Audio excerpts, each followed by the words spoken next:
சிறிய கரடி பாஞ்சா. ஒரு அழகான காட்டில் ஒரு தாய் கரடியும் ஒரு சிறிய கரடி குட்டியும் வசித்து வந்தன. அவர்கள் ஒரு மர வீட்டில் வசித்து வந்தனர். ஒரு இரவு மின்னலுடன் கூடிய கனமழை பெய்தது. அந்தச் சிறிய கரடி மிகவும் பயந்து போயிருந்தது. அது தன் தாயைக் கட்டிப்பிடித்துக் கொண்டிருந்தது. ஆனால் காலையில் பார்த்தபோது தாய் கரடியை காணவில்லை. கரடிக்குட்டி காட்டின் வழியாக சோகமாக நடந்து சென்றது. உணவு தேடி மான் கூட்டம் ஒன்று செல்வதைக் கண்டான்.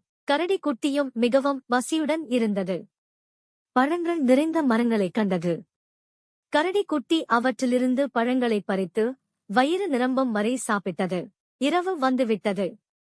அவன் அம்மா இல்லாமல் மிகவும் தனிமையாக உணர்கிறான். அவனுக்கு எல்லா வகையான சத்தங்களும் கேட்கின்றன. கரடிக்குட்டி தனியாக தூங்குகிறது. அதிகாலை நேரம். சூரியன் பிரகாசித்துக் கொண்டிருந்தது. கரடி உணவு தேடி காட்டில் நடந்து கொண்டிருந்தது. வழியில் அவன் ஒரு புதிய நண்பனைச் சந்தித்தான்.